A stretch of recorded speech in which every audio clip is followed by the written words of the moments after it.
The greatest discoveries of the ancient world were not written down, they were built. Long before the first alphabet, our ancestors spoke a silent, universal language of science, and they carved its vocabulary into the earth itself.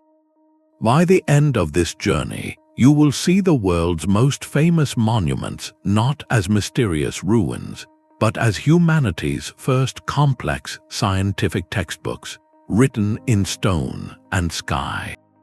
We will decode how structures like the pyramids and Stonehenge functioned as precise astronomical observatories, encoded mathematical constants, and mapped the very dimensions of our planet. What single message were these ancient master builders trying to send across thousands of years? That lone observer's gesture, pointing from a star to a stone, captures the very first sentence of this ancient language. Before a single word was written, humanity began to write with the world itself.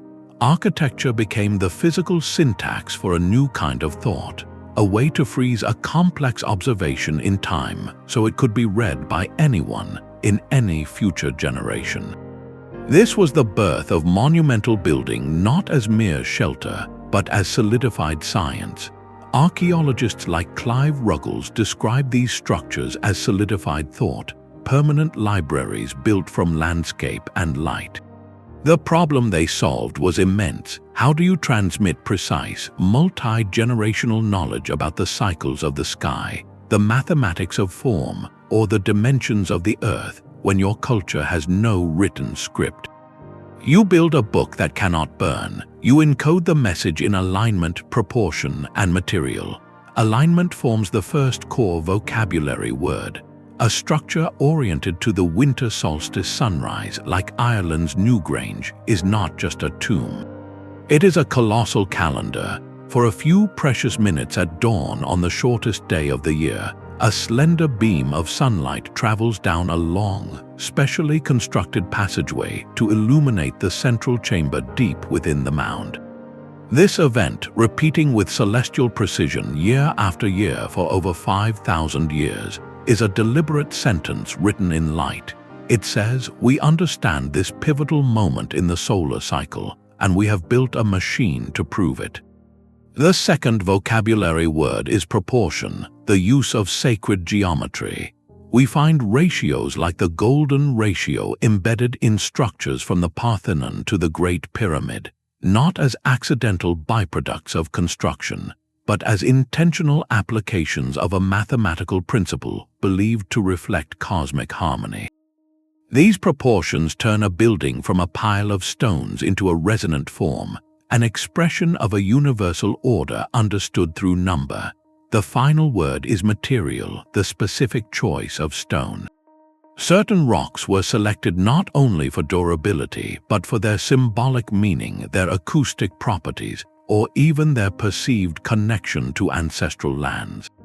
Together, this vocabulary of alignment, proportion, and material allowed ancient cultures to compose enduring statements about their place in the cosmos. So when we stand at a site like Newgrange and witness that solstice light, we are not just seeing an engineering marvel, we are reading a sentence from humanity's first scientific textbook, a conversation between earth and sky etched in stone for all time. This leads us to the next logical question. If alignment is a core word in this language, how precise could this ancient astronomy truly become? The precision of that solstice alignment at Newgrange was not a singular achievement, but a fundamental rule of the language. For early agricultural societies, the sky was not just a spectacle, it was the ultimate schedule. Knowing when to plant and when to harvest was a matter of survival, and the monumental architecture they built became their most reliable calendar. This field of study, known as archaeoastronomy, pioneered by researchers like Anthony Aveni, reveals how entire structures were designed as permanent celestial clocks. They operated on three primary scales: solar, lunar, and stellar. Solar markers are the most direct. At Fajada Butte in New Mexico, a spiral petroglyph carved into a cliff face is pierced by daggers of sunlight that strike its center only on the summer solstice. It is a date stamp etched in stone and light. Lunar cycles are more complex, following an 18.6-year pattern of extreme rising and setting points. Some researchers propose that the massive Sarsen circle at Stonehenge was used to track this long lunar cycle, turning the monument into a computer for predicting eclipses. On a stellar scale, the so-called Orion correlation theory suggests the three main pyramids of Giza are arranged to mirror the three stars of Orion's belt, a permanent map of the heavens frozen in limestone. These systems used two main methods. Horizon-based astronomy watched for the sun or moon to rise or set in a specific notch between distant hills or the pillars of a temple. Zenith-based systems, like those used by the Maya, tracked the sun's passage directly overhead, marking the days it cast no shadow. Perhaps the clearest example of this principle is the fortress of Chancillo in Peru, built over 2,300 years ago. On a ridge, 13 towers stand in a carefully spaced line. From specific observing points to the east and west, the sunrise and sunset slide along this stone comb throughout the year. On the solstices, the sun appears at the far ends of the line. On the equinoxes, it rises directly over the central tower. Anyone in any generation could walk to these spots and know the exact date within a day or two.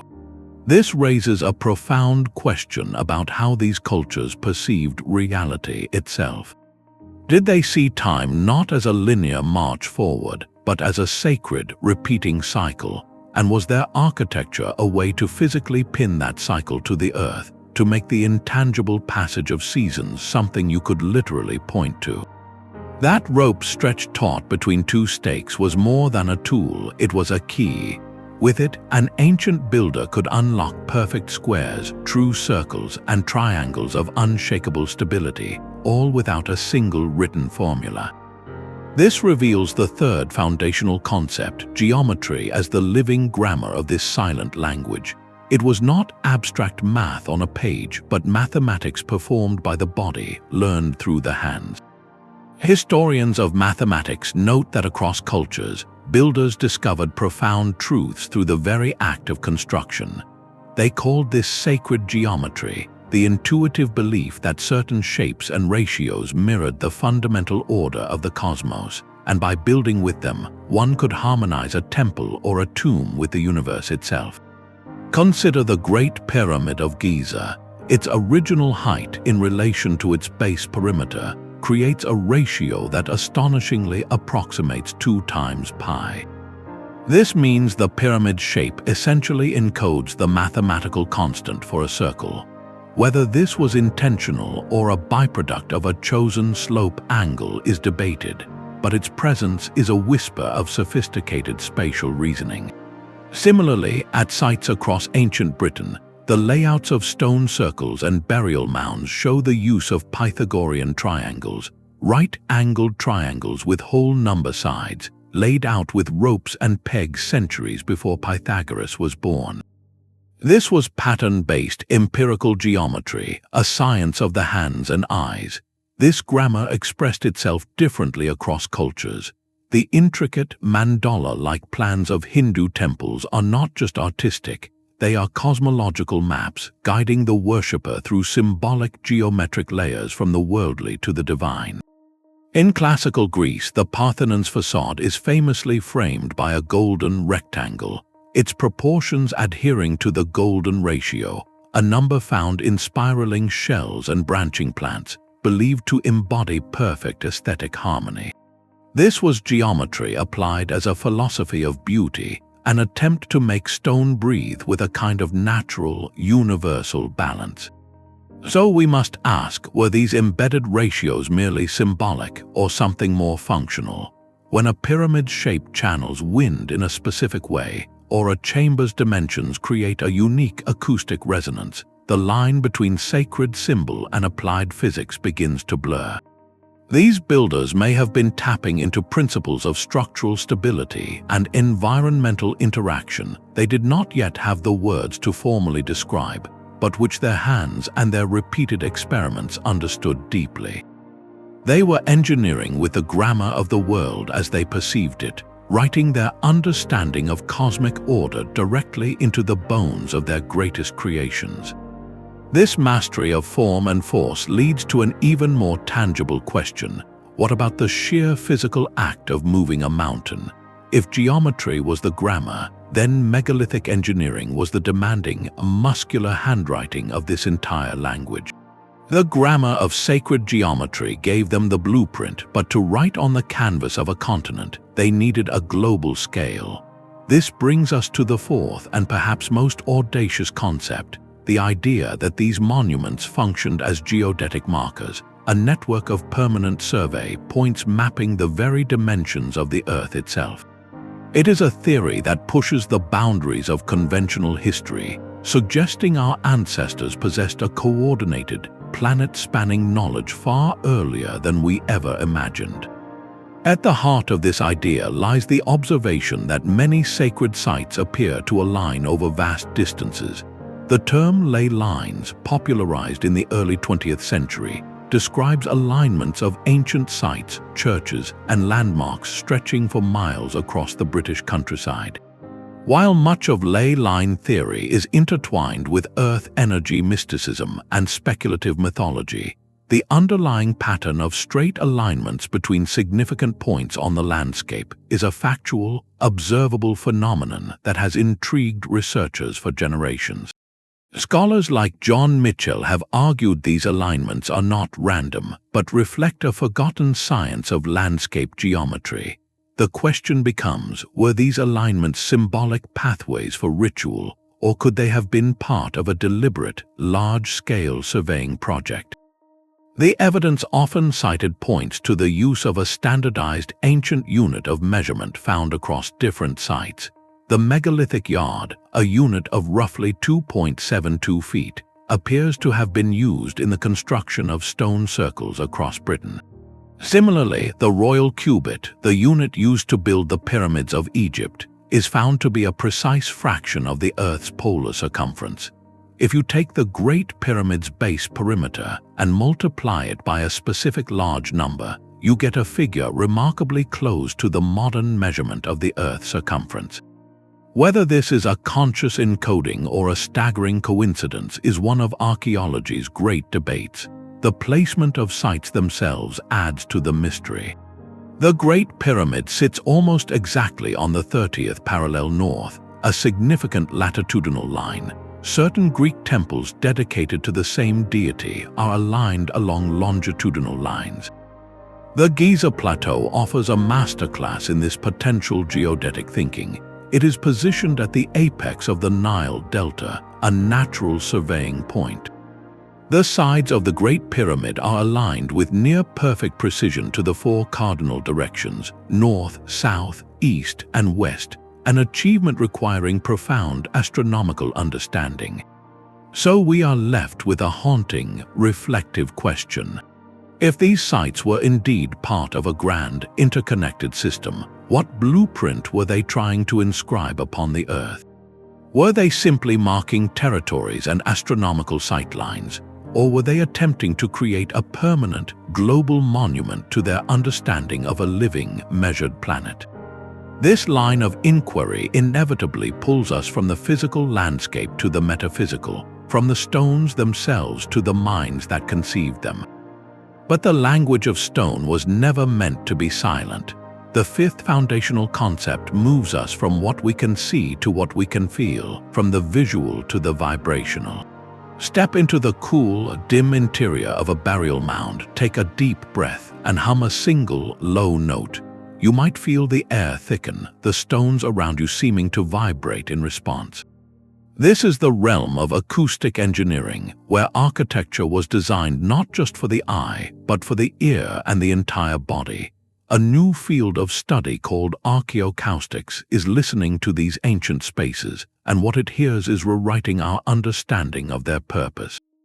Researchers like Stephen Waller study how sound waves behave at megalithic sites, analyzing phenomena like diffraction, where sound bends around obstacles, and interference patterns, where sound waves either amplify or cancel each other out. They have found that many monuments were built to harness these very principles. The Hal Saflieni hypogeum in Malta, an underground labyrinth carved from solid limestone over 5,000 years ago, contains a chamber now called the Oracle Room. When a deep male voice is spoken into this room, it creates a powerful, resonant vibration that seems to echo through the very bones of the structure, an effect that would have been profoundly awe-inspiring in a ritual context. This suggests these spaces were not passive containers but active instruments. The science behind this is both simple and profound. Enclosed stone chambers with specific dimensions can amplify certain sound frequencies, creating standing waves where the sound pressure becomes intense in specific spots. Some sites may even have generated infrasound, frequencies below the range of human hearing, which are known to cause feelings of unease, awe, or even visions. The builders, through trial and observation, likely discovered that shaping stone in certain ways produced powerful sonic effects. Perhaps the most famous and accessible example is at the Mayan pyramid of Kukulkan at Chichen Itza. If you stand at the base of its grand staircase and clap your hands, the echo that returns is not a dull thud. It is a sharp, chirping sound that eerily mimics the call of the sacred Quetzal bird, a creature deeply woven into Mayan cosmology. This was no accident. The staircase was designed as a series of sound diffractors, each step scattering the clap in a way that constructs this specific auditory illusion. So we must confront a compelling question, one that bridges physics and perception. If these cultures went to such extraordinary lengths to engineer sound within their sacred spaces, were they using architecture as a technology of consciousness? Was the goal not merely to house a ritual, but to use vibration and resonance to alter the mental state of the participants, to harmonize the human spirit with the perceived frequencies of the earth and cosmos? This sonic intentionality suggests a holistic science where form, function, and spiritual experience were inseparable. That profound connection between sound and stone required a mastery of material that seems almost superhuman to us today. To truly speak the language of monumental architecture, you first had to move mountains quite literally. This sixth concept is the muscular verb of the entire language, material science, and megalithic engineering. It answers the most visceral question we have when standing before these sites: how on earth did they do that? Take the journey of a single bluestone, one of the smaller stones at Stonehenge, weighing around 25 tons. It did not come from the local Salisbury plain. Geological analysis proves it was quarried from the Preseli Hills in Wales, over 150 miles away. Moving that stone without wheels, metal tools, or draft animals across rivers, through forests, and over hills represents a logistical puzzle that has captivated engineers for centuries. This was not magic, it was applied physics, a testament to a deep, hands-on understanding of leverage, friction, and mass. Experimental archaeologists and engineers like Mark Whitby have dedicated years to recreating these feats, testing theories in the real world.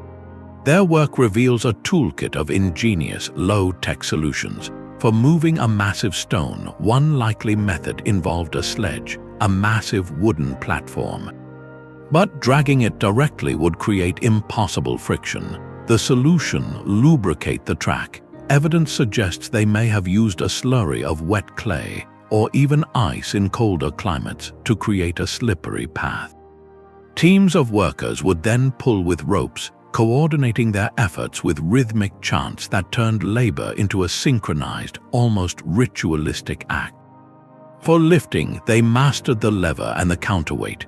By constructing earthen ramps and using frames with ropes, they could inch a multi-ton block skyward, log by log, a process agonizingly slow but devastatingly effective. The final act of placing a lintel stone atop two uprights at Stonehenge might have involved building a timber crib, a temporary structure that allowed them to raise one end, then the other, until it slid perfectly into place. This engineering grammar expressed itself differently across the globe. In the Andes, the Inca stonemasons achieved something that still baffles modern builders: polygonal masonry. At sites like Sacsayhuaman, they fitted massive, irregularly shaped stones together so perfectly that not even a razor blade can slip between them. This was not just for show.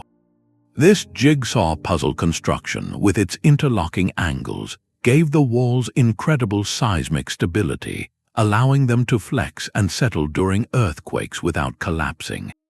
It was earthquake engineering written in granite, a solution born from living in a volatile landscape.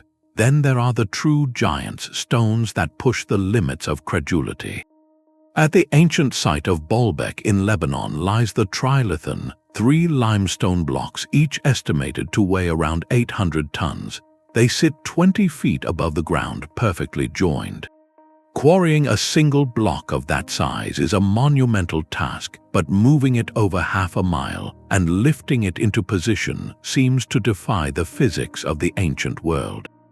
The nearby quarry holds an even larger stone, the stone of the pregnant woman, weighing an estimated 1,000 tons, left partially carved as if the project finally exceeded even their extraordinary capabilities.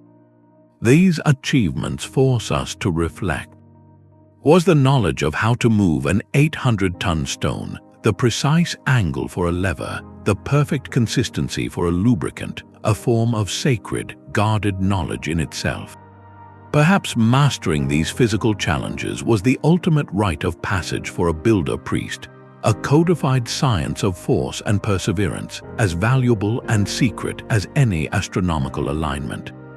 The monument was the final sentence, but the engineering was the arduous, brilliant process of writing it. And this leads us to a final, unifying thought. If this was a global language of science spoken in stone from Peru to Egypt, what common thread of understanding were all these diverse cultures trying to express?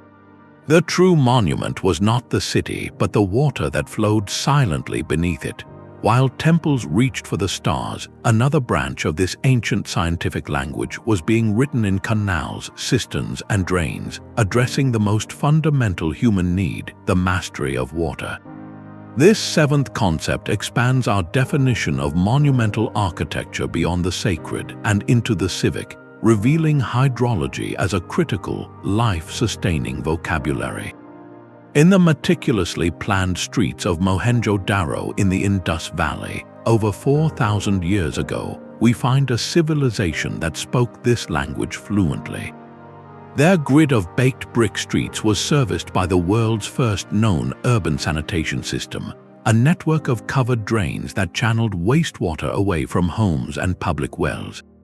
This was not mere convenience, it was a profound scientific statement about public health and urban order, a recognition that a society's greatness was measured not just by its tallest towers, but by the cleanliness of its water. The principles these ancient hydraulic engineers employed were elegant in their simplicity, relying on gravity, gradient, and filtration. In the arid landscapes of Persia, the Qanat system tapped into underground mountain water tables. Workers dug a series of vertical shafts down to a sloping underground tunnel, which would carry the water by gravity over many miles to the surface, where it could irrigate fields and supply cities without a single drop lost to evaporation. It was a sustainable technology that turned deserts into gardens. The Nabateans at Petra performed a similar miracle, carving channels and constructing ceramic pipelines to collect scarce rainwater from a vast catchment area, funneling it through the narrow Sick Canyon to fill massive cisterns that sustained a city in the heart of a rock desert. But this engineering was rarely purely utilitarian. Water management was deeply woven into the symbolic and cosmic fabric of sacred sites. The Roman aqueducts were feats of civil engineering that proclaimed imperial power, but they also fed the magnificent public baths, spaces for social and ritual cleansing. The grandest integration is perhaps at Angkor Wat in Cambodia. The temple complex is surrounded by a massive moat and linked to an enormous man-made reservoir called a barrage.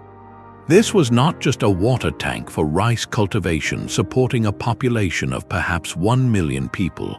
On a symbolic level, the moat represented the cosmic ocean, and the temple mountain at the center represented Mount Meru, the axis of the Hindu universe. The entire hydraulic system was a functioning model of the cosmos, where the seasonal filling and draining of the reservoirs mirrored the celestial cycles of creation and dissolution. Controlling water was seen as participating in the very rhythm of existence. This leads us to a reflective question that bridges the practical and the philosophical. When an ancient engineer designed a sluice gate or a filtering tank, were they seen merely as a technician or as a kind of priest of natural law? The meticulous management of a resource so essential to life, so capable of both nurturing and destroying, may have been viewed as the highest form of collaboration with nature's forces. To build a pyramid was to converse with the sky. To build an aqueduct or a qanat was to enter into a dialogue with the earth itself, a dialogue that sustained civilization. This holistic view of science, where function and meaning were inseparable, invites us to look at the final, most elusive layer of this ancient language, the knowledge system that may have tied all these disparate threads together into a single, global tapestry of understanding. The true genius of this ancient scientific language was its refusal to separate the physical world from the symbolic one. An eighth, unifying concept binds all the others together: symbolic cosmology and worldview encoding. In this final layer, the monument becomes more than an observatory or an engineering feat. It becomes a three-dimensional model of the universe itself, a theory of everything rendered in stone. Historians of religion like Mircea Eliade describe this with two powerful ideas.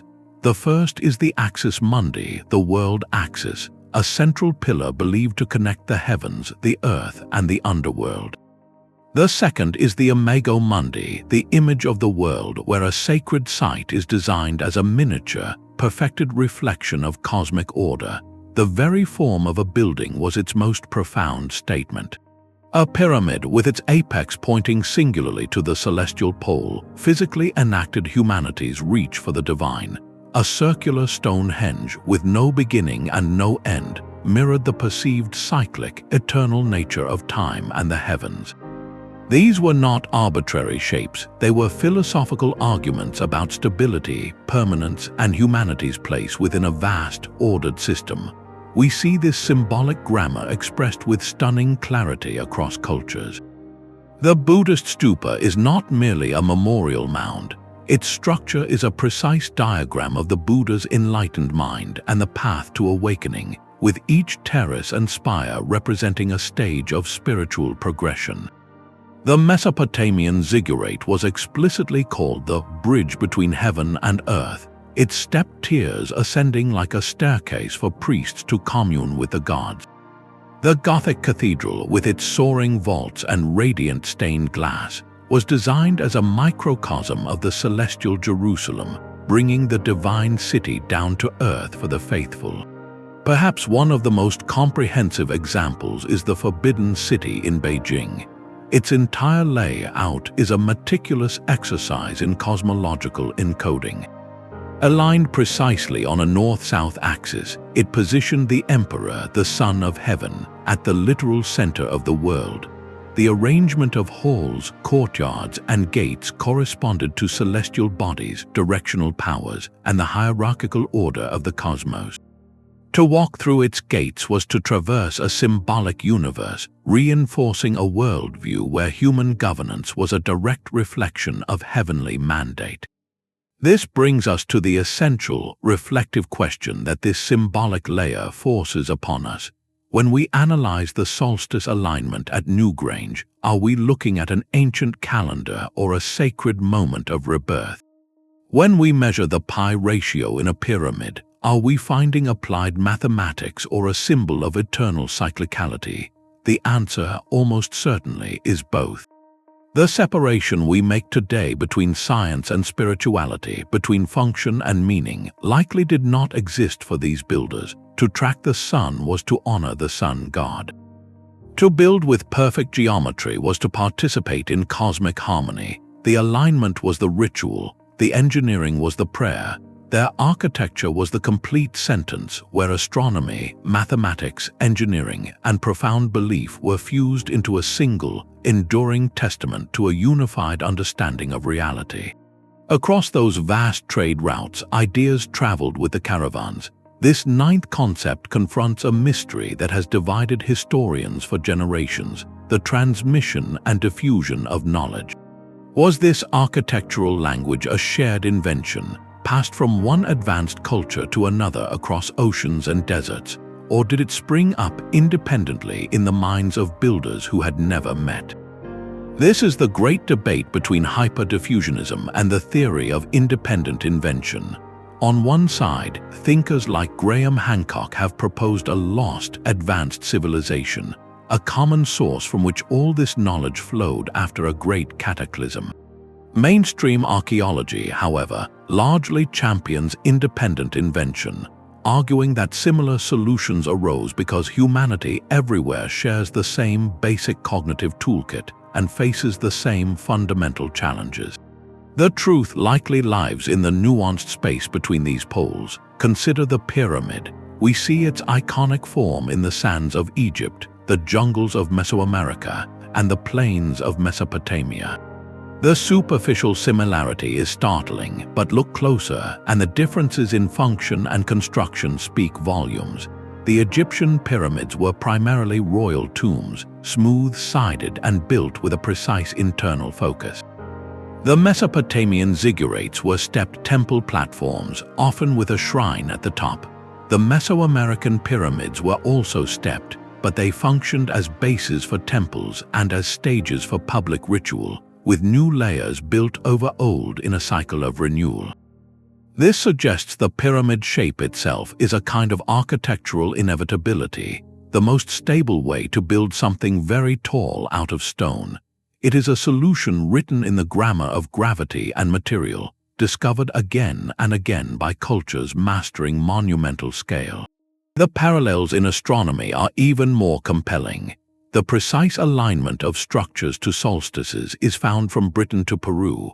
This is not necessarily proof of contact, but rather evidence of a universal human need to track time and a shared observation of the most dramatic, reliable markers in the sky, the sun's turning points.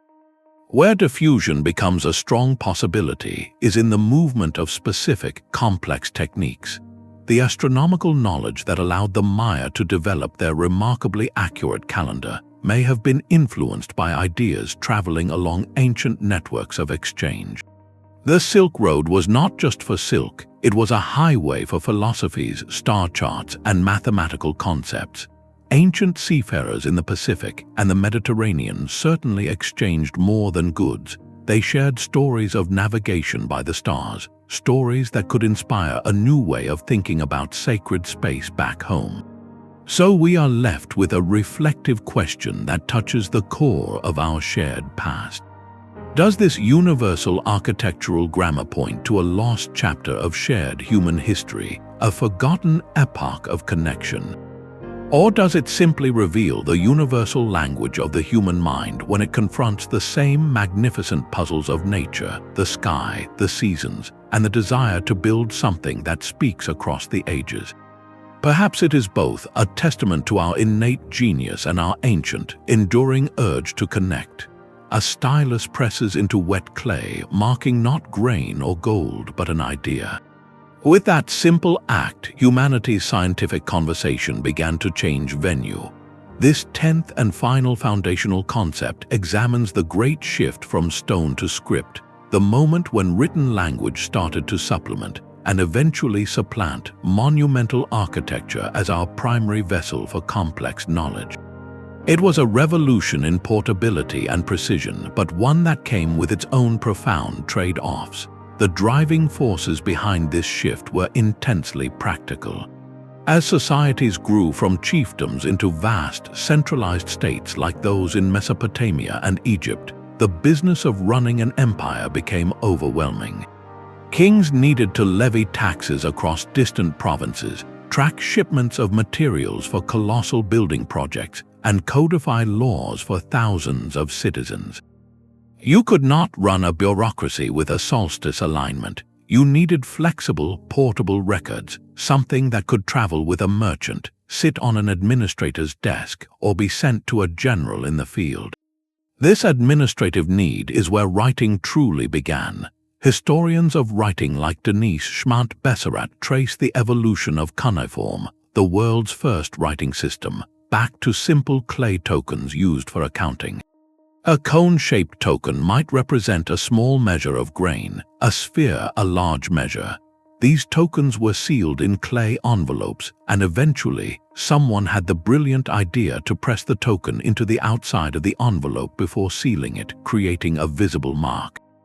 Then came the leap. Why bother with the physical token at all? Just press a stylus into the clay to make the same shape. A symbol was born, and with it, the ability to record not just quantities, but names, actions, and abstract thought. Once established, this new technology rapidly absorbed the functions of the old architectural language.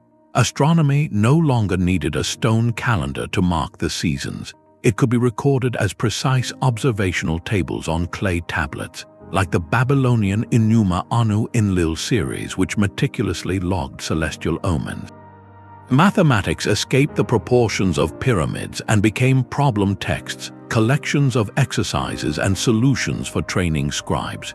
The Rhind mathematical papyrus from Egypt, for instance, is essentially a textbook containing dozens of problems about dividing bread and measuring land, codifying knowledge that earlier builders had learned through ropes and stakes.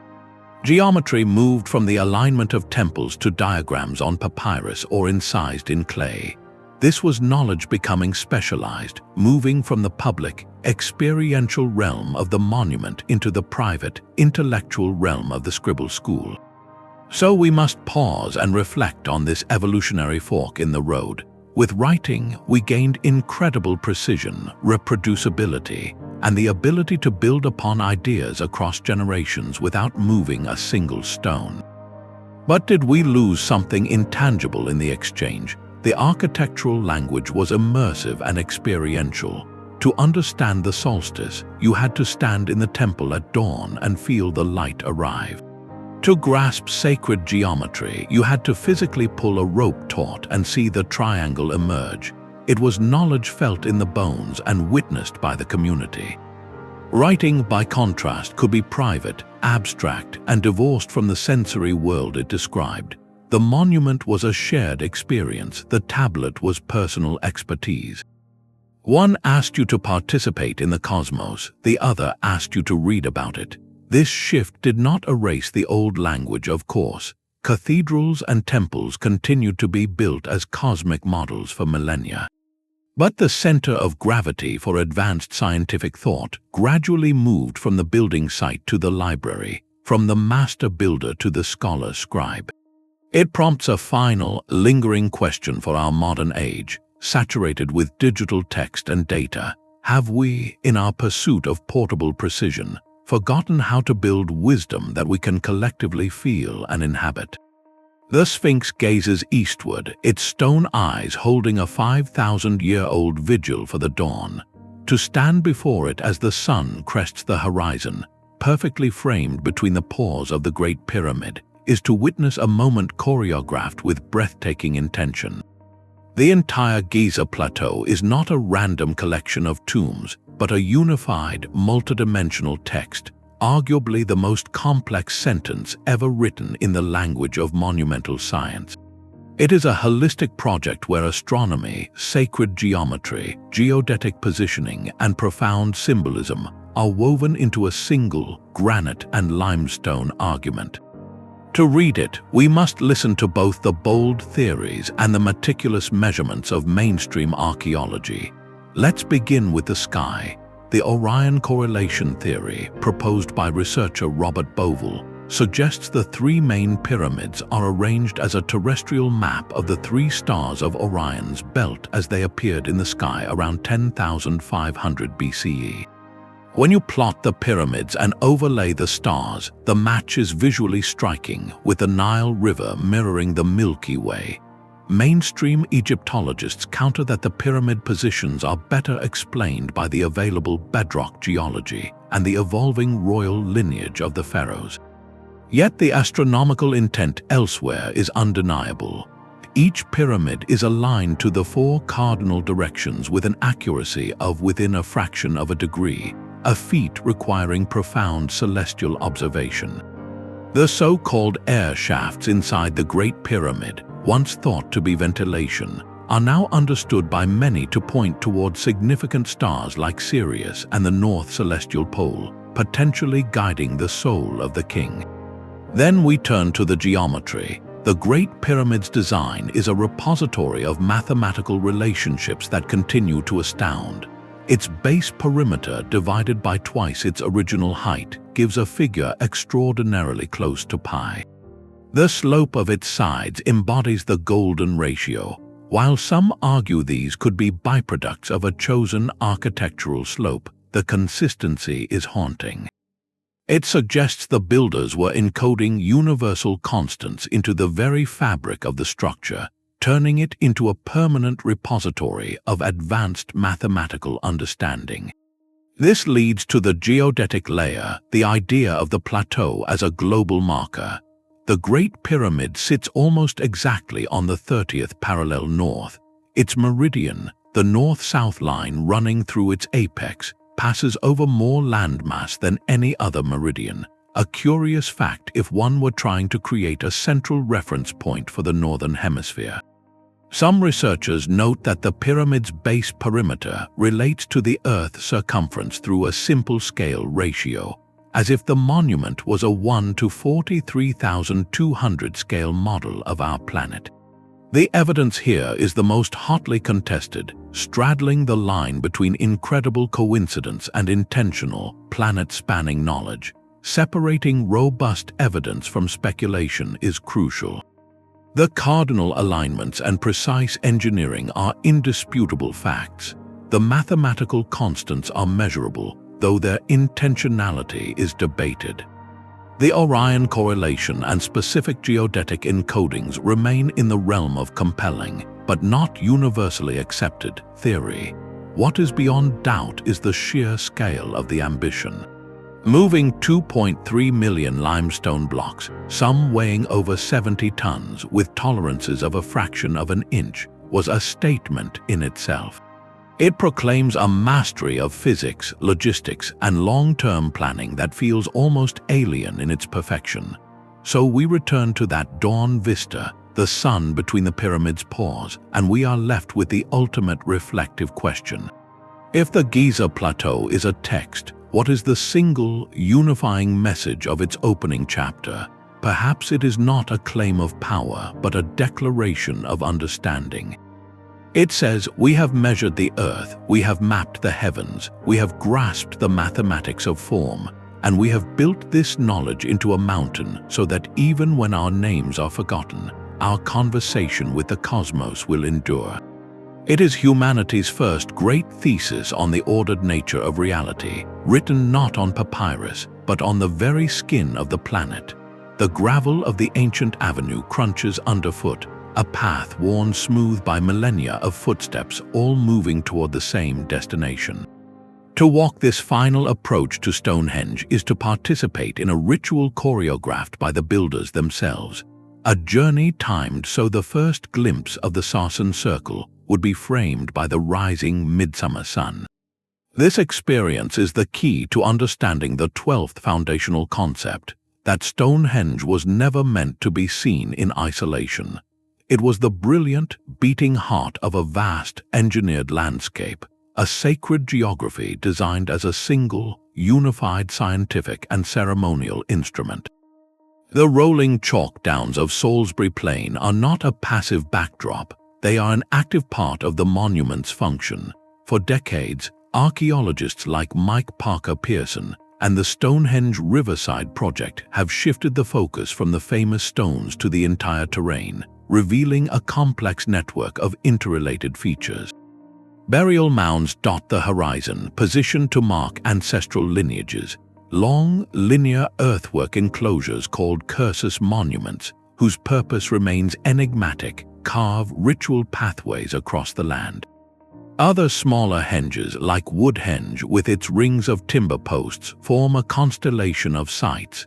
This was not a random scattering, but a deliberate, interconnected system.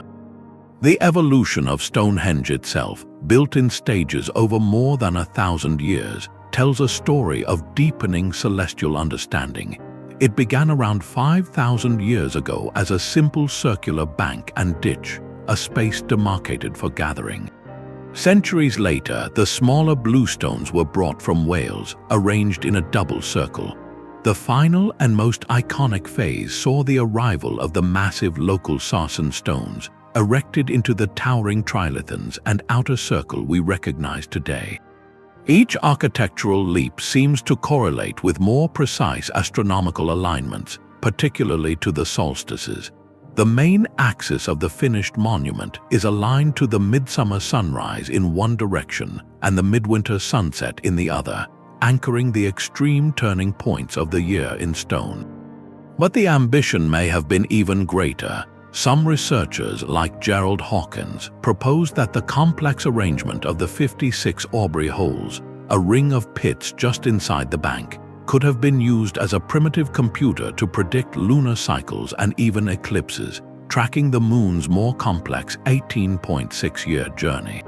The stones themselves hold layers of meaning. The bluestones, transported an astonishing 150 miles from the Preseli Hills, are central to the mystery. Their journey was a monumental feat of logistics and determination. Why go to such extraordinary effort? Geology provides a clue. These particular spotted dolerite and rhyolite stones are known to produce a distinctive ringing sound when struck. Archaeoacoustics research suggests they may have been chosen for their sonic properties, turning the circle into a literal instrument of resonance. Furthermore, folk traditions and early archaeological notes from the 1920s suggest the bluestones were long believed to have healing properties, with people chipping off fragments to use as talismans. This introduces a fascinating dimension. Was Stonehenge also a place of pilgrimage for well-being, where the landscape, the stones, and the celestial events were seen as sources of restorative power? The social context of this sacred machine comes into sharp focus just a few miles away at Durrington Walls. This massive henge enclosure, far larger than Stonehenge, was a vibrant settlement, the home of the builders. Intriguingly, its own timber circle and avenue are aligned not to the summer sunrise but to the midwinter sunset. This creates a compelling symbolic pairing. The domain of the living at Durrington Walls linked to the setting sun and the season of darkness, and the domain of the ancestors and eternal stone at Stonehenge linked to the rising sun and rebirth. People may have gathered at Durrington for great midwinter feasts, then processed along the avenue to Stonehenge to witness the sunrise, enacting a ritual journey from life to eternity. This landscape approach forces us to expand our vision and ask, was the true scientific instrument here the single stone circle, or was it the entire sculpted terrain? The mounds were sighting points, the avenues were processional algorithms, and the horizon was a calibrated dial. To understand the solstice, you did not just look at a stone, you walked a path. You moved through a story written across miles of earth, your body tracing the same lines as the sun and moon. This was science as a full sensory and communal experience, an equation solved not on parchment, but with footsteps, sight lines, and the patient, collective memory of a culture that wrote its greatest discoveries directly into the land itself. That conch shell's echo from the summit was a time signal. In Mesoamerica, the monumental language of science developed a distinct, breathtaking dialect, one where architecture did not just mark time, it performed it. Here, pyramids were not static tombs, but dynamic cosmological machines, engineered interfaces for interacting with a layered universe of 13 heavens and 9 underworlds. The foundational text for this world view was not written on scrolls, but in a calendar system of astonishing complexity, more intricate than any developed in the Old World. As scholar David Stewart explains, for the Maya and their neighbors, time itself was divine, a sacred force carried by deities, and their architecture was designed to manifest its cycles. The grand ceremonial city of Teotihuacan, the place where the gods were created, is a masterclass in this principle. Its entire layout is a cosmological map. The central artery, the Street of the Dead, is aligned not to true north but 15.5 degrees east of it. For decades, this puzzling orientation was a mystery, until researchers realized it points directly to the setting point of the Pleiades star cluster on the horizon, a celestial event of immense significance tied to agricultural and ceremonial cycles. Walking this street was literally walking along a path mirrored in the heavens. The architectural vocabulary here is unmistakable. The dominant style is the talud table row, a sloping base supporting a vertical panel, creating a rhythmic, stepped profile that may have represented the layered cosmos. The steep, towering stairways leading to summit temples were not merely access routes. They were the arduous celestial climb, a physical test for priests ascending to commune with the gods. Precision was paramount, but its focus often differed from Egyptian cardinal alignment. Many structures are oriented to track the cycles of Venus, the war star, or to frame sacred mountain peaks on the horizon, weaving the earthly landscape into the celestial drama. This turns architecture into a four-dimensional clock. At Chichen Itza, the strange, circular structure known as El Caracol, the snail for its spiral interior, is a sophisticated observatory. Its narrow windows are precisely aligned to the extreme setting points of Venus on the horizon and the summer solstice sunset. It was a stone instrument for watching the gods move. But the most famous performance of this architectural timekeeping happens each equinox at the Pyramid of Kukulkan, also at Chichen Itza. As the setting sun strikes the northwestern corner of the stepped pyramid, a series of triangular shadows and pools of light cascade down the balustrade, connecting the serpent head carving at the base to the temple at the summit. For a few minutes, the illusion of a giant, undulating feathered serpent descending to earth is perfect. This is not a passive alignment, it is a scheduled spectacle, a moment when the building itself seems to come alive, enacting the return of the deity Kukulkan. It is architecture as ritual theater, where the community witnesses cosmic order made visible. This reveals the core difference in this Mesoamerican dialect, where the Old World often built to observe and encode, Mesoamerica built to interact and manifest. The pyramid was a stage, and the sun, the moon, and Venus were the principal actors in a perpetual, sacred drama, written into the very angles of the stones. So we must ask, if these structures were such precise machines for tracking divine cycles, what happened when the calendar itself, that supreme expression of their science, seemed to predict a turning point in the very order of the world? The straight line was their first law. In the meticulously planned streets of Mohenjo-Daro, over 4,000 years ago, we witness a monumental language spoken not to the gods but for the people.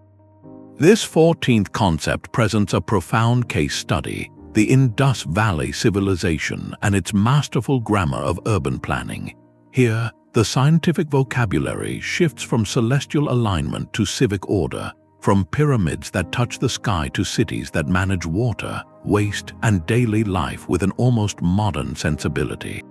While Egypt built for eternity and Stonehenge for the seasons, the Indus cities like Harappa and Dolivera built for collective well-being on a staggering scale.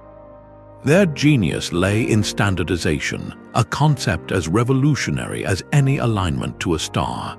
Walk down a main thoroughfare in Mohenjo-Daro, and you are struck by the uniformity. The The baked mud bricks are all fired to consistent ratios, their dimensions following a standardized unit of measurement. This was not a constraint, but a tool for mass coordination, allowing for the rapid, organized construction of entire cities. The grid plan itself is a statement of egalitarian logic, wide main streets intersecting at right angles, dividing the city into neat blocks, with a fortified citadel overlooking a lower town. This layout facilitated movement, trade, and perhaps most importantly, the flow of water and waste.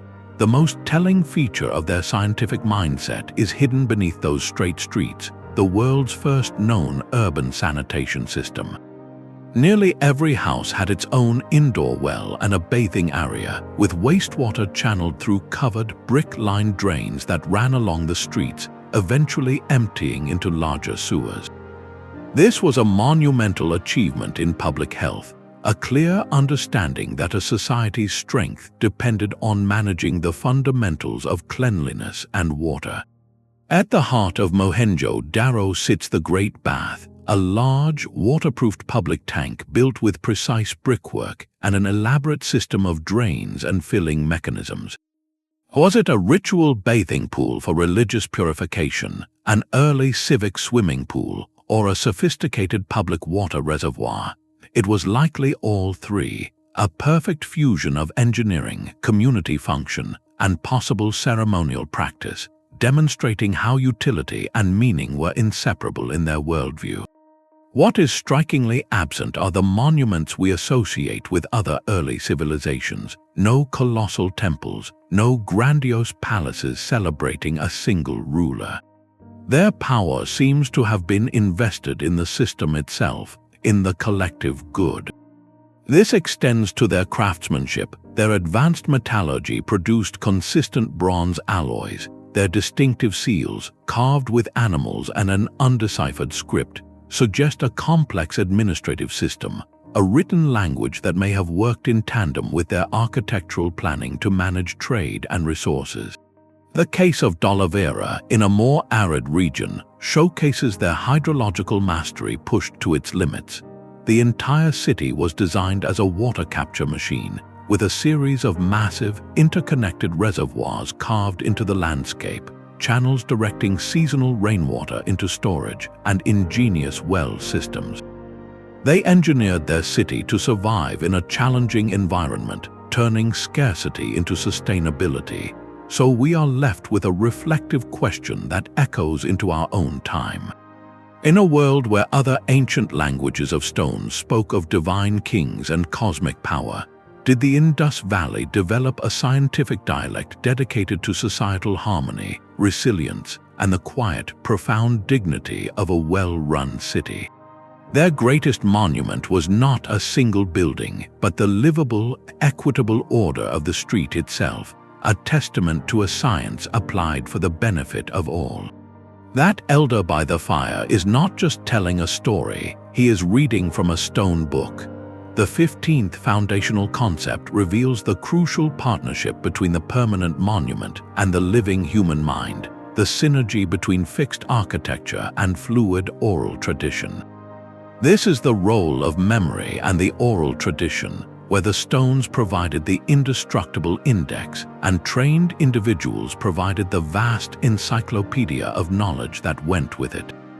Anthropologists like Lynn Kelly have pioneered this understanding, arguing that many monumental sites functioned as memory spaces, or what the ancient Greeks called the method of loci. In this technique, you mentally place pieces of information you need to remember at specific locations within a familiar building or landscape. To recall the information, you simply take a mental walk through that space.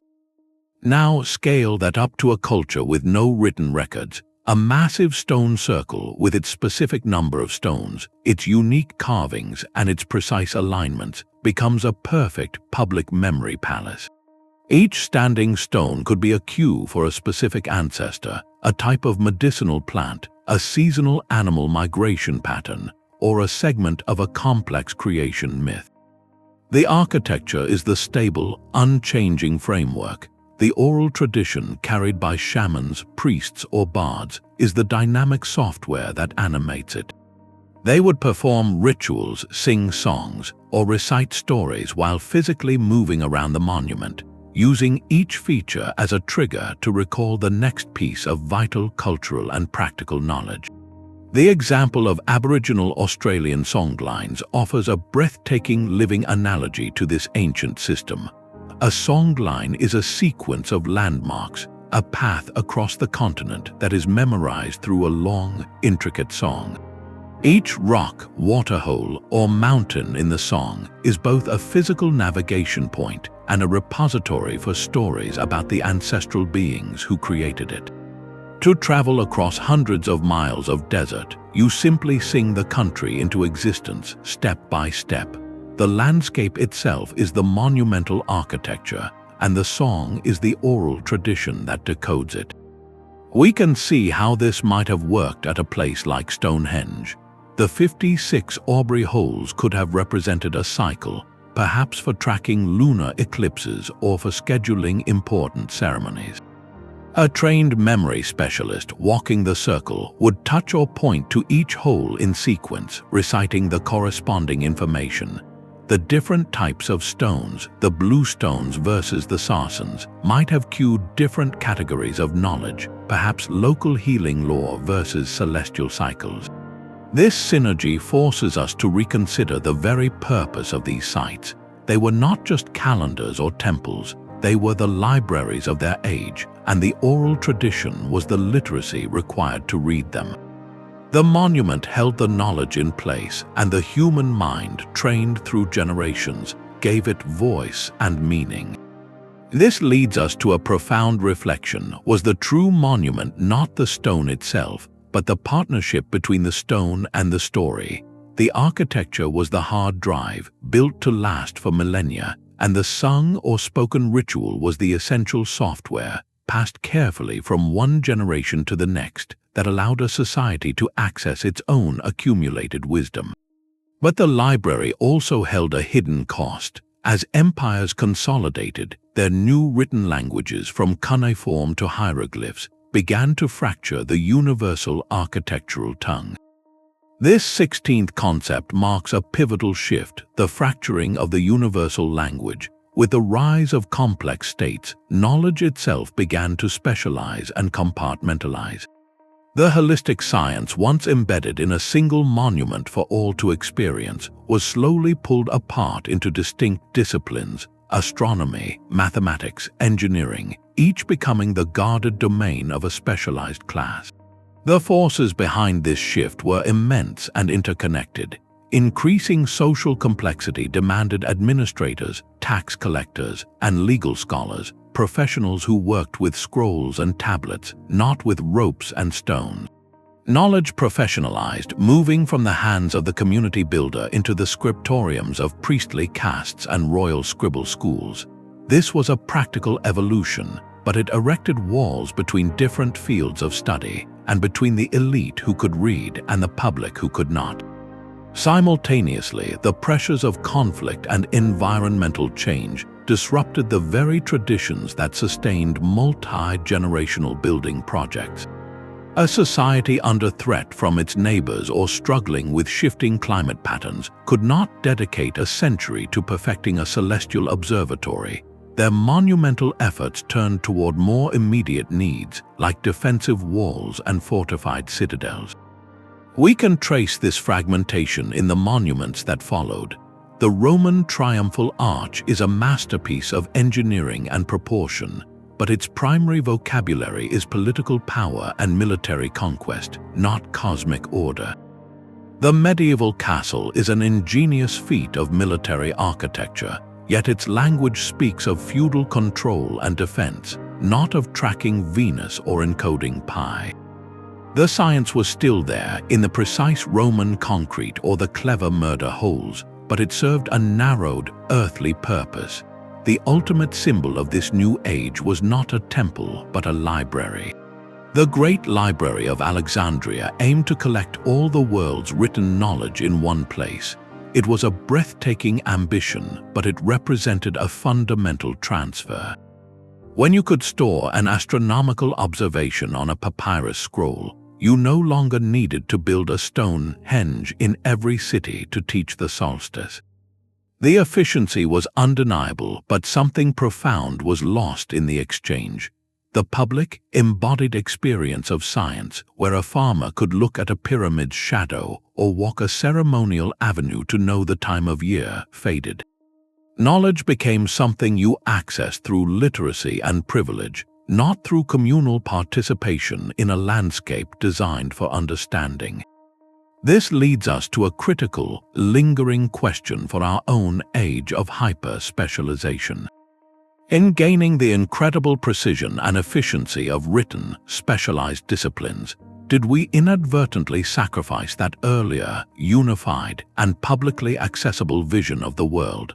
A vision where the cosmos, the community, and the individual were all part of a single, intelligible story written in the very ground beneath their feet. A dusty journal from 1740 opens to a page of meticulous sketches, the stones of Stonehenge rendered not as mystical symbols but as measured geometry.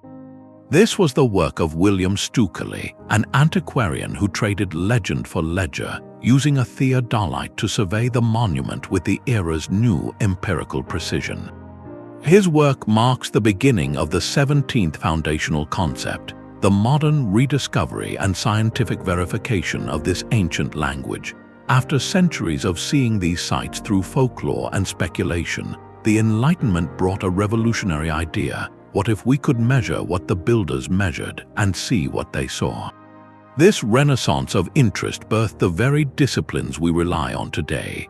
In the early 1900s, astronomer Norman Lockyer took the next bold step, applying his knowledge of celestial mechanics to Stonehenge. He proposed its alignments were intentional, a hypothesis that planted the seed for the field we now call archaeoastronomy. But it was in the 1960s that the conversation truly erupted into the public sphere. Astrophysicist Gerald Hawkins fed the dimensions and positions of Stonehenge's stones into an early computer, running simulations of astronomical events. His conclusion, published in the book Stonehenge Decoded, was electrifying and controversial. He argued the monument could have been used as a sophisticated computer for predicting eclipses. The academic establishment pushed back fiercely, but the genie was out of the bottle. Hawkins' work, regardless of its enduring disputes, fundamentally changed the question from if these sites had astronomical intent to how and why. Today, our tools for this translation are breathtaking. 3D laser scanning can capture the microscopic tool marks on a stone, revealing the methods of the carvers. Geophysical survey, using ground-penetrating radar and magnetometry, allows us to see beneath the soil without lifting a trowel, mapping post holes, hearths, and pathways invisible to the eye. Archaeoacoustic testing measures the resonant frequencies of chambers, proving the sonic intentionality of spaces like the Hal-Saflieni hypogeum. Precise GPS and drone mapping let us plot alignments across entire landscapes with centimeter accuracy, seeing the sacred geography as a single system. This scientific rigor acts as both a confirmatory lens and a filter. It has verified the breathtaking intentionality of the winter solstice alignment at Newgrange, leaving no doubt that its light box was a deliberate feat of engineering. Simultaneously, it has debunked more speculative claims, like some of the complex numerology attached to pyramids or the literal Earth energy theories often associated with ley lines, showing that while alignments exist, their original purpose was likely celestial and geodetic, not mystical. Perhaps no discovery better illustrates our evolving understanding than the revelation in 2015 of the Durrington shafts. Just 2 miles from Stonehenge, remote sensing revealed a colossal circle of over 20 massive pits, each originally over 10 meters deep, encircling the Durrington Wall's henge. This was a monument on a scale that dwarfed the stone circle itself, yet it had been completely invisible for millennia, erased by time and filled in by sediment. Its discovery from a computer screen analyzing subsurface data is a humbling reminder that the most profound sentences of this ancient language may still lie buried, waiting for our technology to become subtle enough to read them. This entire scientific revival prompts a reflective, almost poignant question. With our satellites and supercomputers, are we now finally learning to converse fluently in this ancient tongue, understanding its grammar of alignment and proportion from the inside out? Or, despite our advanced tools, are we merely translating isolated fragments, forever missing the full cultural and spiritual context that gave those cold measurements their original, living warmth?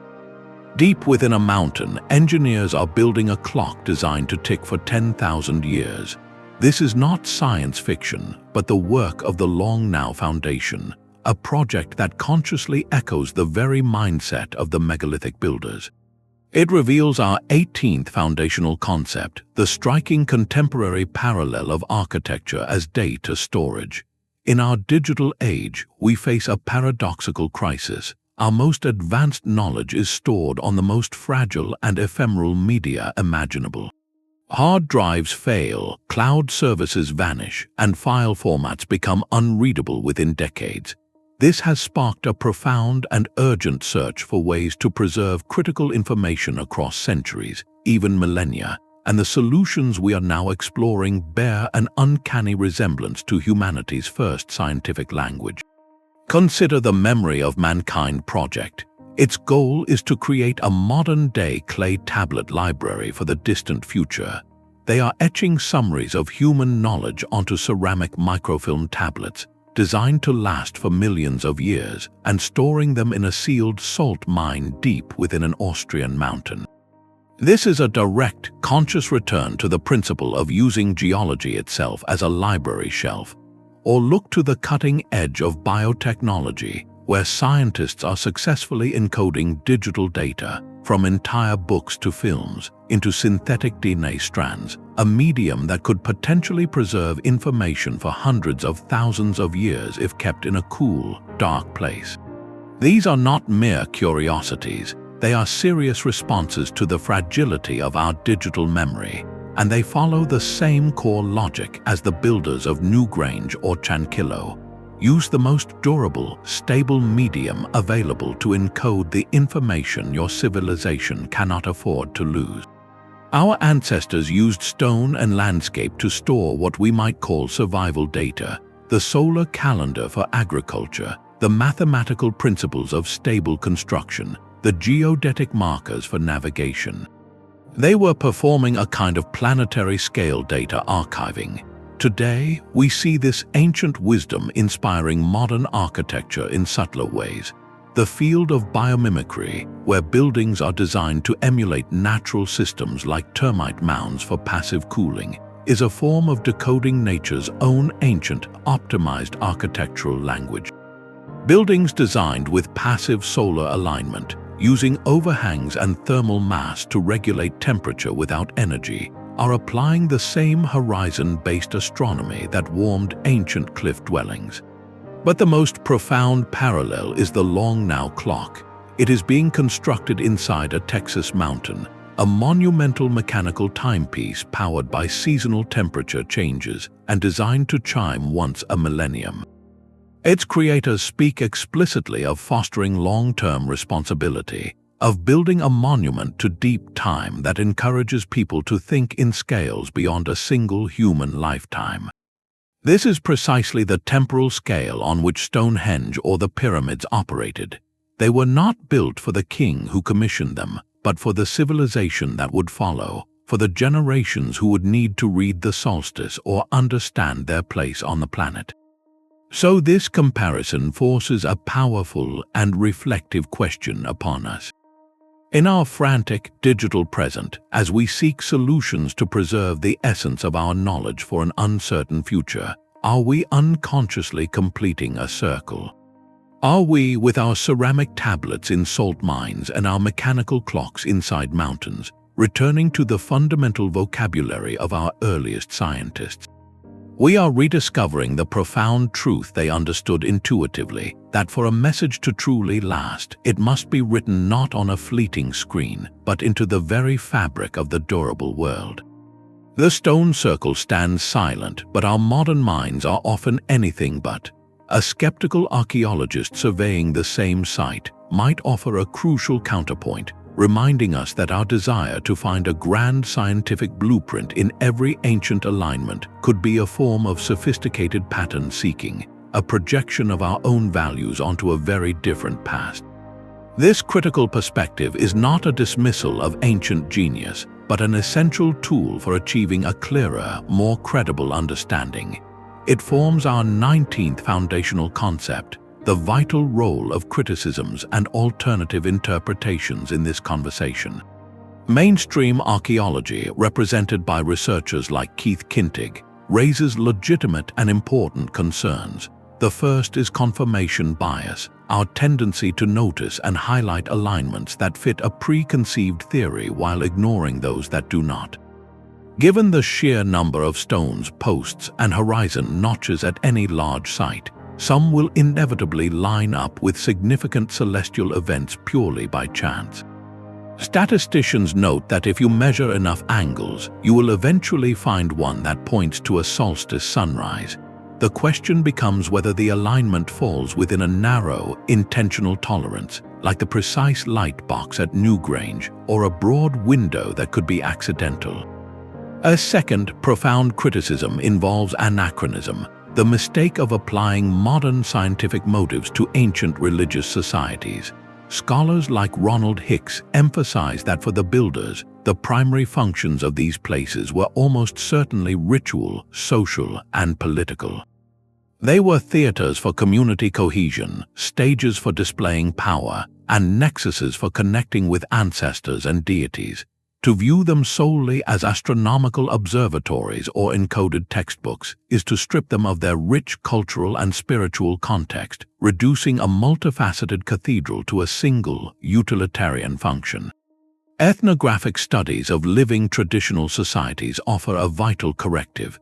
They often reveal a blended world where practical knowledge and symbolic reasoning are inseparable. A farmer may know precisely when to plant based on the star cluster's rise, a deeply practical observation, but may understand that event as the awakening of a specific ancestral spirit. The action is scientific, the explanation is mythological. For the builders, tracking the solstice was likely not a dispassionate act of data collection, but a sacred duty to maintain cosmic order and ensure the community's survival. This integrated mindset does not map neatly onto our modern categories of science versus religion. This critical lens helps us distinguish between robust evidence and fringe speculation. For every carefully studied alignment, there are debunked theories that serve as cautionary tales. The famous face on Mars, for instance, was revealed by higher resolution imagery to be a natural rock formation, a classic case of pareidolia, the human tendency to see familiar patterns in random shapes. Similarly, claims about pyramids generating mystical energies or focusing cosmic forces generally lack reproducible evidence and often impose New Age concepts onto ancient structures. These ideas, while popular, belong to a different category than the measurable engineering and consistent astronomical patterns documented at sites like Chancillo. A powerful case study in responsible interpretation is the ongoing debate surrounding the Nazca lines in Peru. These vast geoglyphs, etched into the desert plateau, have inspired countless theories, from alien landing strips to elaborate astronomical charts. While some lines do point to solstice sunrises or significant mountain peaks, a comprehensive study led by researchers like the late Anthony Aveni found no overwhelming evidence for a unified, complex astronomical calendar. Instead, the lines likely served as sacred pathways for ritual processions, connecting communities with water sources and mountain deities. Their meaning was inscribed in the act of walking them, not in plotting them on a star chart. This interpretation is no less profound. It grounds the lines in the lived spiritual and ecological reality of the people who made them. This critical perspective is not meant to diminish the accomplishments of the past, but to honor them more fully. It forces us to ask a difficult but necessary question. How do we celebrate the undeniable ingenuity encoded in these monuments without romanticizing them or stripping them of the very cultural soil that gave them meaning? The answer may lie in holding both truths at once, marveling at the precision of the engineered alignment while listening for the echo of the chant that once accompanied the dawn light. It is in that space between the measurable angle and the unknowable ceremony that we may come closest to truly hearing the ancient conversation.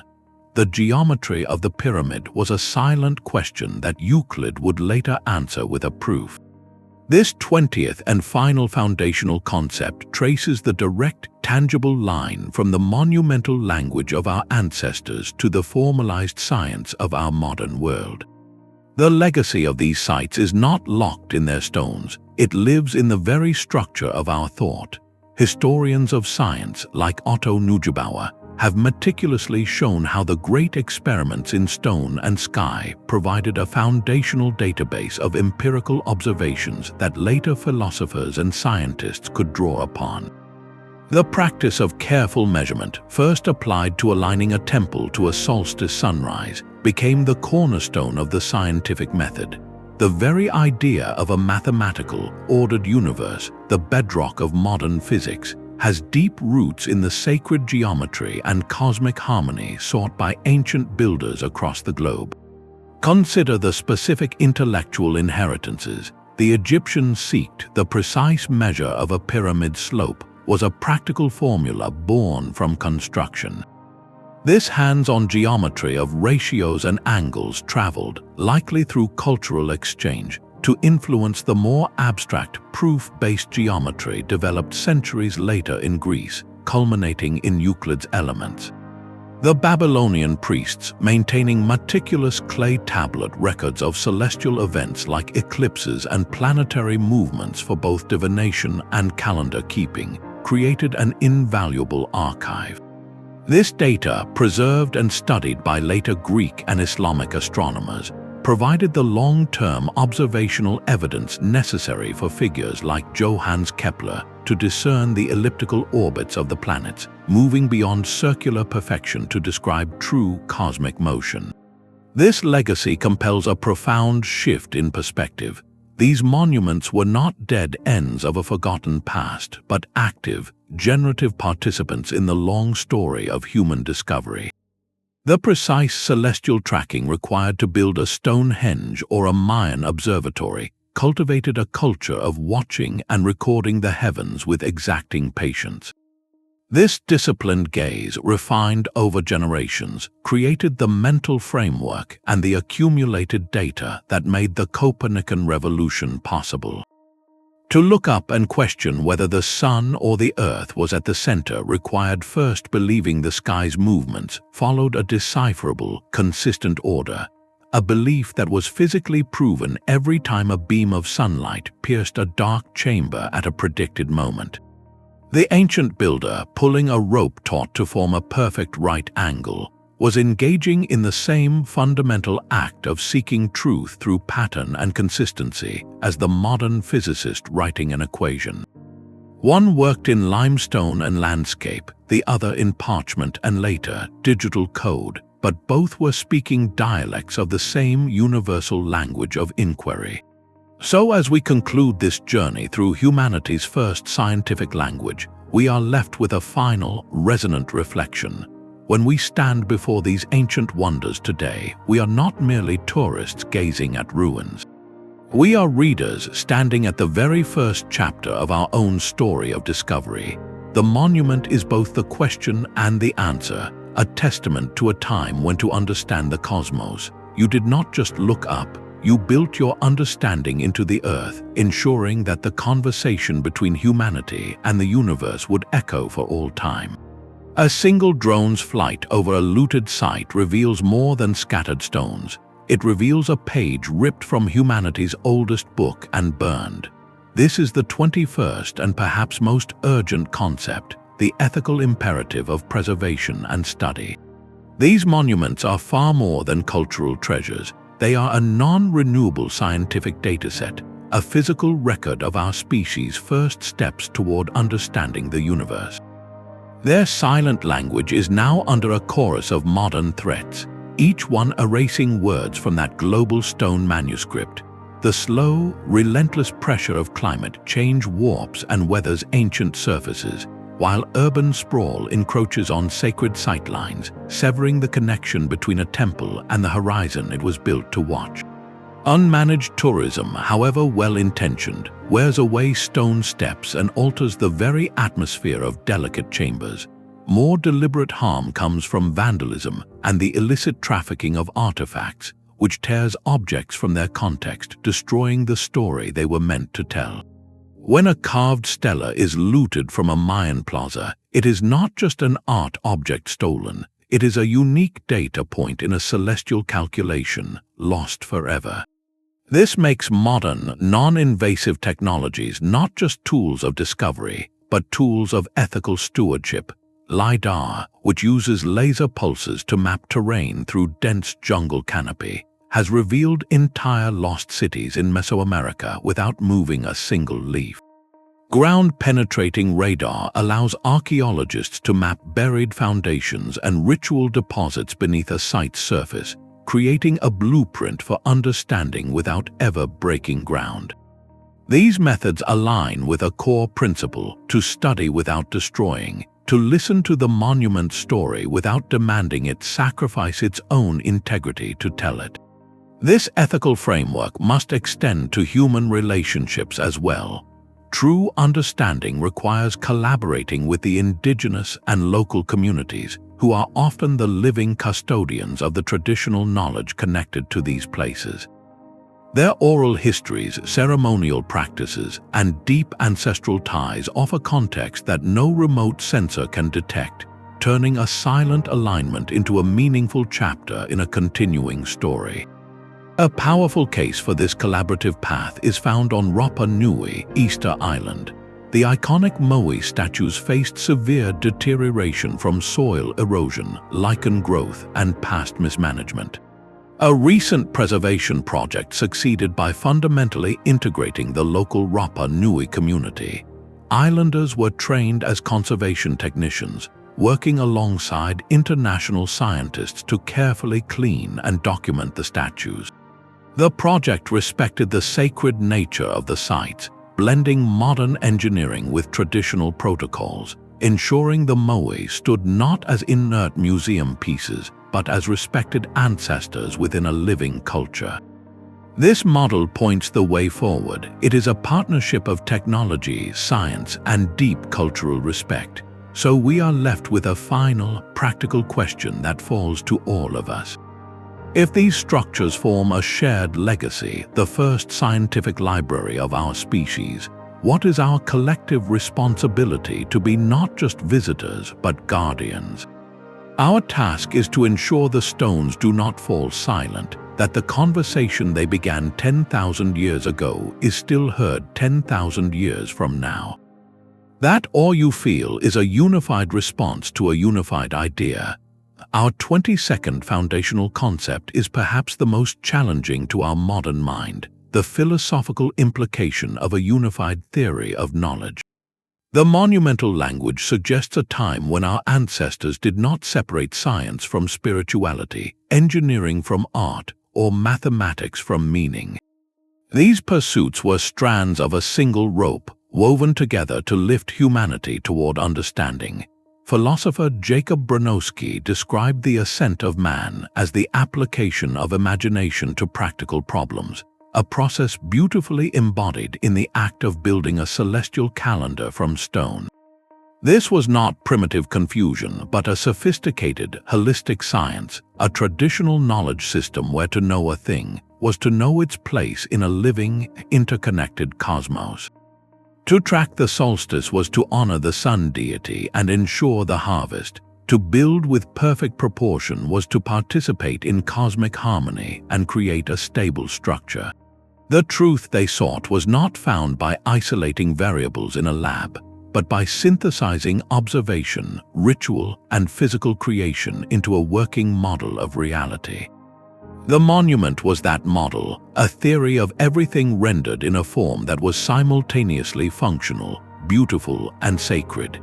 This stands in stark contrast to our world of hyper-specialization, where an astrophysicist, a theologian, and a structural engineer might speak entirely different professional languages about the same night sky.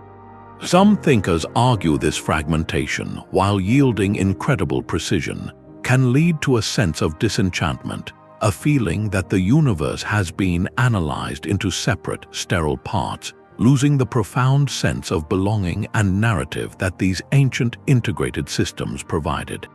The power of a site like the Pyramid of Kukulkan at the equinox is that it bypasses this fragmentation. Your mind grasps the astronomical precision, your eyes marvel at the artistic spectacle of the Serpent of Light, and your spirit may resonate with the symbolic rebirth it represents. The experience is not one thing after another, it is all at once. This invites a quiet, deeply personal reflection. In our age of overwhelming information and compartmentalized expertise, could re-engaging with the spirit of this ancient architectural language, not its literal stones, offer a model for a more integrated, humane approach to knowledge? Could it inspire us to seek connections between disciplines, to build bridges between data and meaning, and to remember that the ultimate goal of understanding the world might be to feel more truly at home within it? Your next visit to a historic site can be a conversation. The tools for this dialogue are surprisingly simple, and they begin not with complex theories, but with a shift in your own perspective. To start reading the monumental language, you need only three things: a curious mind, a sense of direction, and a willingness to see a structure as part of a larger landscape. Before you even arrive, a little preparation opens doors. Use a free planetarium app like Stellarium on your phone or computer. You can set the location to the site you plan to visit, then roll back the virtual sky to the year it was built, or to a major celestial event like a solstice. Watch where the sun, moon, or bright stars like Sirius rise and set on that digital horizon. This 5-minute exercise gives you a celestial map to compare against the stones you will soon stand before. When you are physically present, the first practical step is to find your bearings. Use a simple compass or the one on your smartphone to note the primary orientation of the structure. Does the main entrance or a central axis face roughly east toward the sunrise?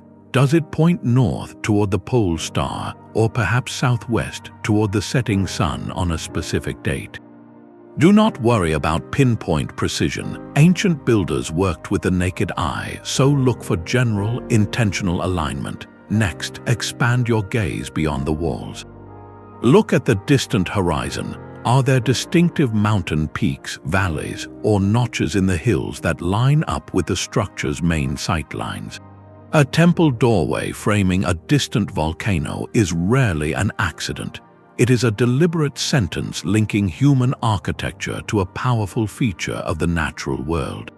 Now engage your other senses. Clap your hands once sharply or speak in a low tone. Listen carefully. Does the sound ring, echo strangely, or seem absorbed by the stone? While you may not recreate a perfect Quetzal call, you might detect an unusual resonance that hints at acoustic intent. Look down at your feet, consider the relationship to water. Is the site on a hill overlooking a river, suggesting a symbolic connection to the life-giving flow below?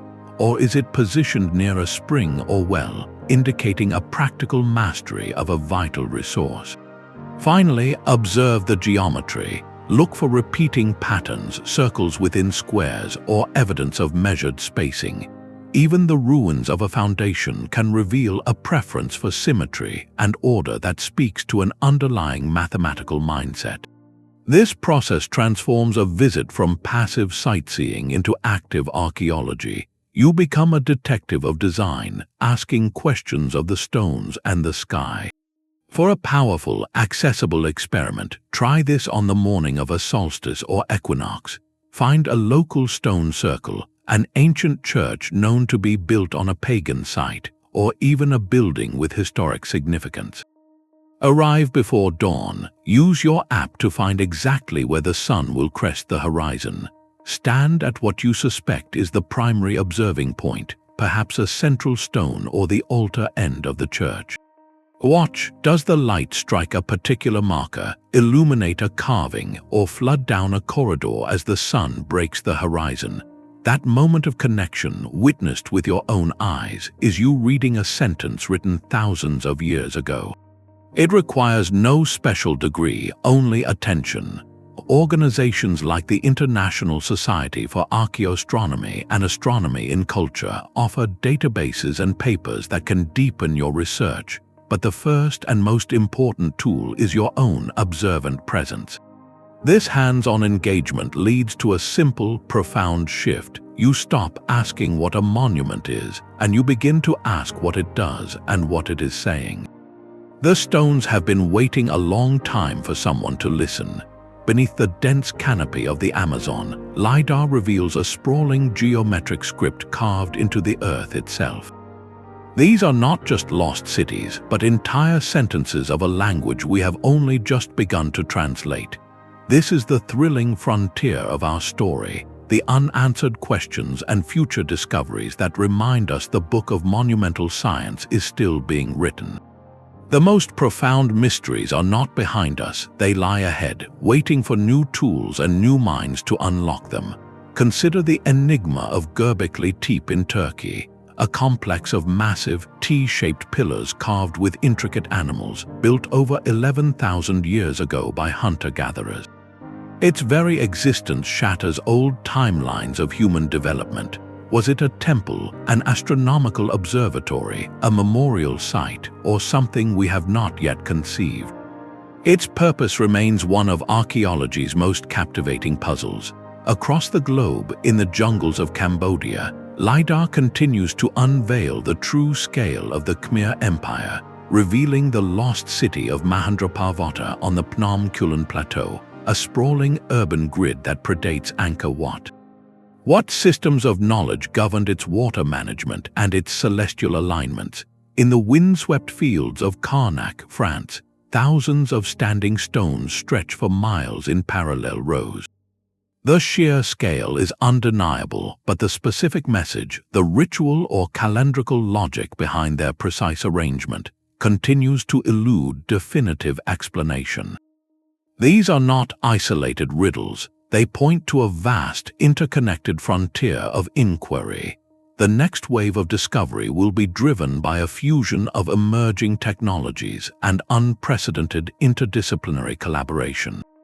Artificial intelligence, trained to recognize subtle patterns in satellite and LiDAR data, can scan entire continents for telltale geometric shapes or soil discolorations invisible to the human eye, potentially revealing thousands of unknown sites. Advanced isotopic analysis can now trace a single stone from a monument like Stonehenge back to its exact quarry location with pinpoint accuracy, mapping ancient trade and transportation networks in stunning detail. Climate scientists and geologists are creating sophisticated models of ancient environments, showing us how shifting rivers, advancing glaciers, or changing sea levels may have buried or preserved monumental landscapes. This work demands a new kind of explorer. The future archaeologist will not work alone. They will be part of a team that includes a computer scientist running pattern recognition algorithms, an acoustic engineer modeling sound propagation in a chamber, an astronomer simulating ancient skies, and a geologist reading the story in the stone. Together, they will approach a site not as a single discipline's puzzle, but as a complex, multi-layered text requiring many kinds of literacy. The ultimate frontier may be the search for a universal grammar. Could the principles of sacred geometry, the recurring astronomical alignments, and the geodetic placements we see in cultures separated by oceans and millennia be expressions of a deeper, mathematically formal set of rules? Is there a coherent syntax to this global architectural language that we can one day describe with equations, a fundamental human response to universal patterns in nature? This forward-looking perspective changes everything. It means the most important chapters in humanity's first scientific manuscript may not be in the museums or guidebooks. They are still buried under silt and sand, hidden beneath ocean floors raised and lowered by ancient sea levels, or waiting in the thawing permafrost. Each unknown site is a missing page. Each undeciphered alignment is a sentence half-read. The conversation our ancestors began with the cosmos did not end when the last stone was set. It merely paused, waiting for us to develop the tools and the collaborative spirit to listen more closely. The language of monumental science is not a relic, it is an ongoing dialogue, and the next great revelation is always just one scan, one excavation, one brilliant connection away. The reflection you feel at the base of an ancient pyramid is not just awe, it is recognition. That deep, personal pull toward these silent stone giants is more than curiosity. It is a conversation across millennia with a part of yourself. The 25th and perhaps most intimate concept in this language is the personal connection, the realization that the history of monumental science is not about them, it is about us, about you. The master builder who placed that final capstone 11,000 years ago shared with you a fundamental human drive, the desire to leave a meaningful mark, to contribute to a story that will outlast a single lifetime. We may not quarry 80-ton stones today, but we channel that same energy into writing a book, founding a company, raising a family, or creating a piece of art. We all seek to build something that says, I was here, and I understood something worth passing on. This shared heritage does something remarkable.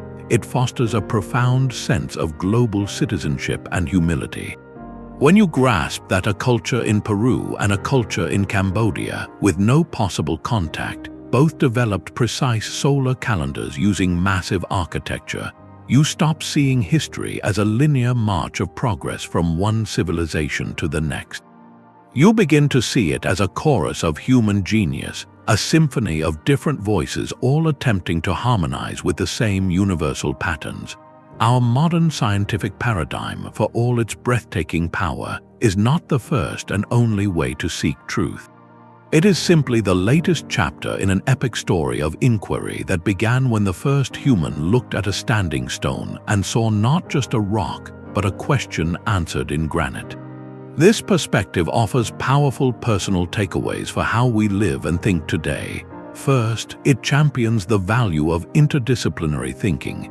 The ancient architect was simultaneously an astronomer, a geologist, a mathematician, and a priest. They did not compartmentalize knowledge. In our world of extreme specialization, there is immense power in seeking connections, in letting a poetic insight inform a scientific hypothesis, or allowing an engineering principle to shape a social project. Second, these projects teach the radical importance of long-term planning. They were generational endeavors. A master would lay out the foundation, teach the principles, and pass the work to an apprentice who would continue for a lifetime before passing it on again. This challenges our modern quarterly report mindset, asking us to consider what we are building that will only bear fruit for our children's children. What are we planting that we will never sit in the shade of? Finally, this history highlights the enduring power of non-verbal communication. Before tweets and headlines, the most important ideas were communicated through experience, through the visceral impact of walking a ceremonial avenue at dawn. It asks us to consider how we communicate our deepest values today. Are they lost in the noise of ephemeral digital chatter, or are we building understanding in ways that are tangible, experiential, and lasting? The illustrative moment is one many have felt. You stand in the center of a stone circle as the wind whispers through the grass. In that quiet, you are struck not by a list of facts, but by a visceral sense of your own place in a vast sweep of time. You feel simultaneously tiny, a brief visitor, and profoundly connected, a member of the same species that conceived such grandeur. This is the personal angle, the bridge between wonder and wisdom. So it leads to a direct and quiet question for you, the viewer, in this age of fleeting information and endless digital scrolls. Knowing that this ancient impulse to build meaning into the world is alive within you, what form will your monument take? What understanding, what beauty, what piece of healed earth or nurtured community will you leave inscribed upon the future? Your answer is the next word in humanity's oldest and still unfolding conversation. The rope in the builder's hands was a thought made physical. This final synthesis reveals the monumental language as something even more fundamental than a calendar or a temple. It was the essential bridge between two ways of knowing. For millennia, human understanding lived in the realm of intuition and pattern recognition. We watched the seasons turn, we felt the stability of a triangle, we sensed rhythms in the stars. But intuition alone cannot build a pyramid that aligns to true north. To translate that felt sense of cosmic order into a structure that would stand for ages required a leap. It demanded that fleeting insight be frozen into fixed, measurable law. This is the penultimate revelation, that the very act of monumental construction was the workshop where the human mind forged its intellectual tools. Architecture became the anvil upon which intuitive understanding was hammered into formal science. Consider the simple, profound problem of aligning a temple wall to the cardinal directions.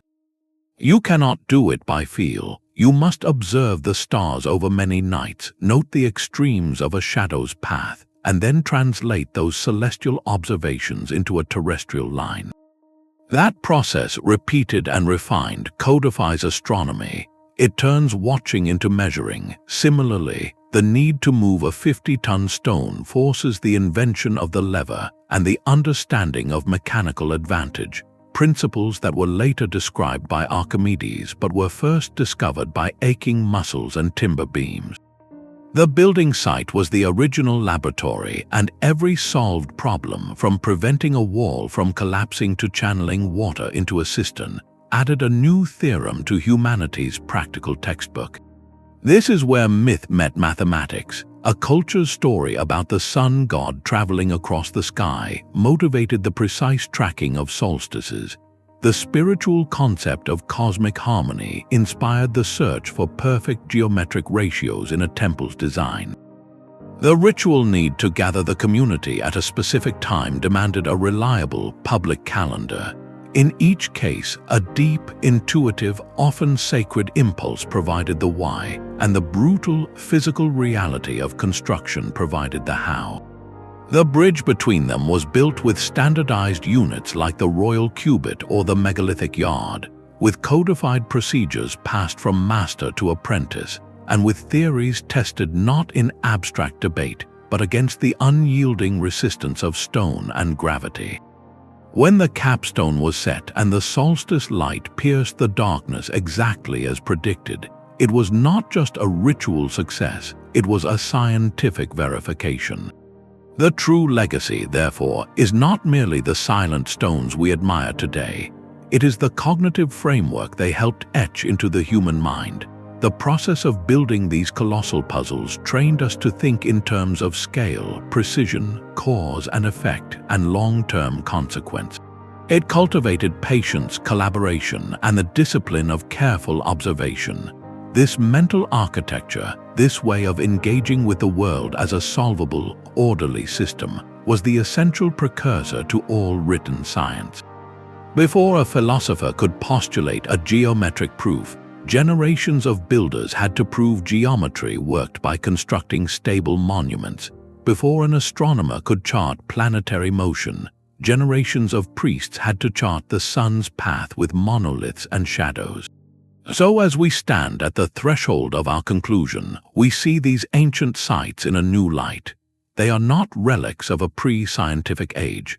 They are the birthplaces of science itself, the monumental bridge our species built to cross from a world of instinct and story into a world of intellect and equation.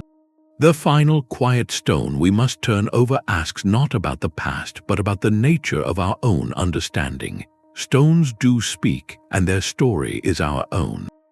This journey began with a simple question: could humanity's earliest monuments be a forgotten scientific language? The answer, etched across continents and millennia, is a profound and resonant yes. We have walked the avenue at Stonehenge not as a path to a ruin, but as a processional algorithm toward a solstice sunrise. We have stood in the geometric heart of the Great Pyramid, not just in a tomb, but within a three-dimensional model of cosmic mathematics.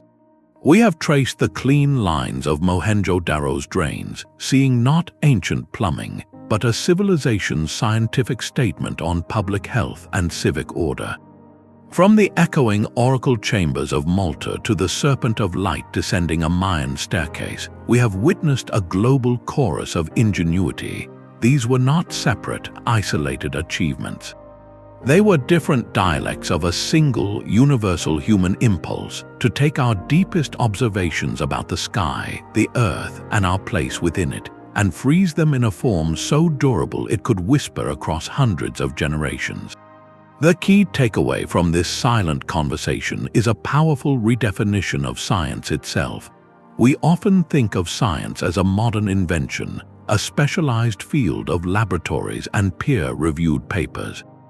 But our ancestors reveal that science is, at its core, a process born from a deep, interactive relationship with the world. It begins with a question asked of nature, followed by careful observation, an experiment in material, and a result built into the landscape for all to see and verify. Their science was communal, tangible, and breathtakingly ambitious.